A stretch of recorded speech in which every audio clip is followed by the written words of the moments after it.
Bonjour à tous. L'impression multicouleur n'est pas toujours quelque chose de simple et je souhaite vous montrer quels sont les pièges à éviter et comment les contourner. Je propose de vous montrer tout cela sur ce modèle de Saturne V ou 1/48e. Ici la pièce est imposante, environ 22 cm de diamètre par 34 de haut. Pour imprimer en multicouleur, vous aurez besoin de décomposer cette pièce par type de couleur. Pour cette pièce, il y aura donc du blanc, du rouge et du noir. Je précise que je ne souhaite pas utiliser la tour de purge car je n'aurai pas assez de place sur le plateau de la Prusa. À ce stade, je devine déjà quels vont être les problèmes auxquels je vais être confronté. En noir notamment, les dimensions des petits carrés sont faibles, 3 par 5 mm en gros. La buse va venir ne remplir que ces petits espaces et risque de faire des manques. En rouge pour les lettres, c'est encore pire, environ 3 par 2 mm. J'imagine assez mal comment une buse de 0,6 mm pourra bien remplir ces espaces. Mais peu importe, essayons d'imprimer cette pièce telle qu'elle. Après tout, pourquoi pas. J'importe ces 3 pièces dans le slicer et regardons ce que cela donne.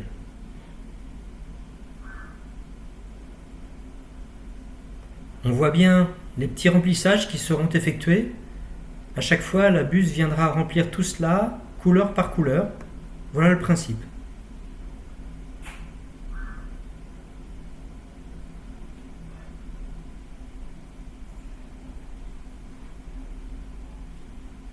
Rendez-vous après l'impression pour voir le résultat. J'ai arrêté l'impression en cours de route, tellement le résultat était mauvais. Vous pouvez juger par vous-même. Alors quoi? Comment pouvons-nous améliorer tout cela?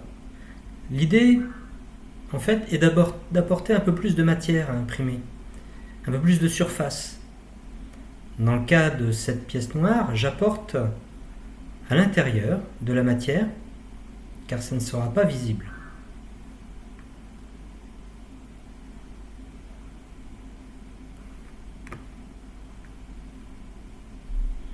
Et je réalise la même chose pour les lettres.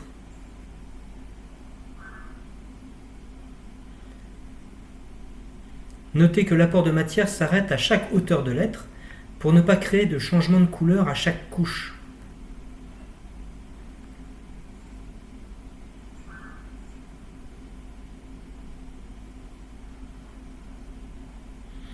Voilà le résultat final de la modélisation.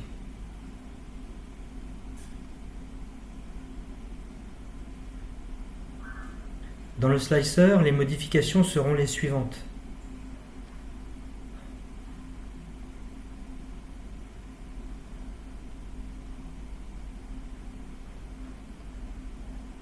On peut voir que les chemins parcourus seront plus longs. Et surtout, les lettres seront réalisées sur un passage de buse. On remarque bien ici comment l'impression va se passer. Est-ce que ce sera suffisant pour obtenir de meilleurs résultats?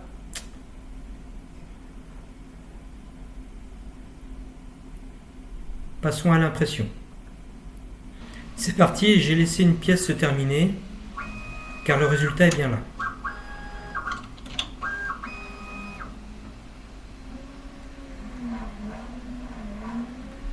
Le rendu est celui que j'attendais. Du remplissage intérieur à celui des lettres elles-mêmes. Je vais maintenant m'attaquer à cette autre grosse pièce qui utilisera aussi les couleurs blanches, rouges et noires. Les dimensions sont d'environ 28 cm de haut, 28 cm de diamètre.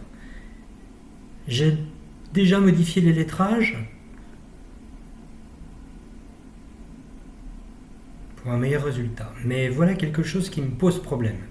Ces marquages blancs et noirs sont de très petites dimensions. Et du fait de l'alternance des couleurs sur une même couche, il n'est pas possible de faire un ajout de matière comme pour les lettres par exemple. On peut voir que c'est tout juste 1 mm de large. Alors avant d'aller plus loin, je décide de réaliser une pièce test. La voilà avec une partie blanche et une partie noire. Dans le slicer, ça va aller assez vite et on découvre sans surprise l'alternance de couches noires et blanches imprimées de façon séquentielle, mais je doute que cela donne de bons résultats.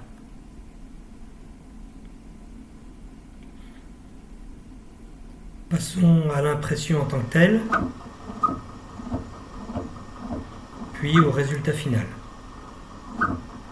C'est médiocre. L'imprimante a fait le job, mais c'est médiocre.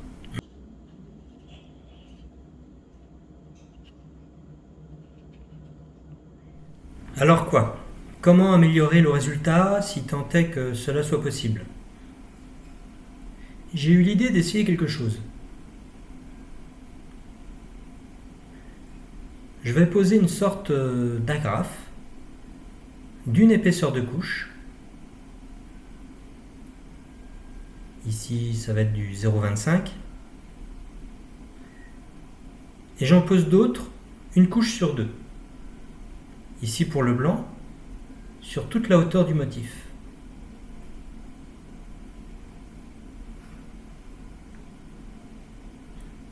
Et la même chose pour le noir, décalé d'une couche et du côté noir. À l'extérieur, cela ne change rien. Passons sur la pièce test. J'y appose mes agrafes. Dans le slicer, je vous laisse observer le résultat.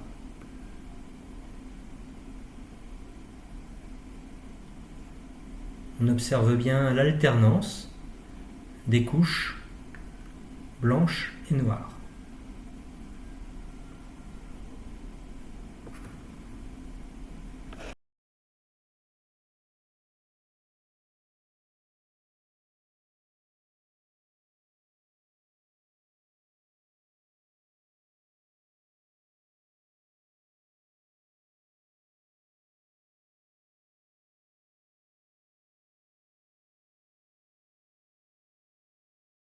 Passons au résultat de l'impression. Ce n'est pas magique, mais le principe a fonctionné. Il n'y a pas de manque, et il faut garder à l'esprit que cette pièce est minuscule. Comparé au premier essai, le résultat est quand même meilleur. Je décide de me lancer dans l'impression de la pièce d'origine avec cette technique. 21 heures de suspense. Passons à l'impression. Déjà plus de 10 heures se sont écoulées et on observe ici l'impression d'une couche blanche avec le système d'agrafe.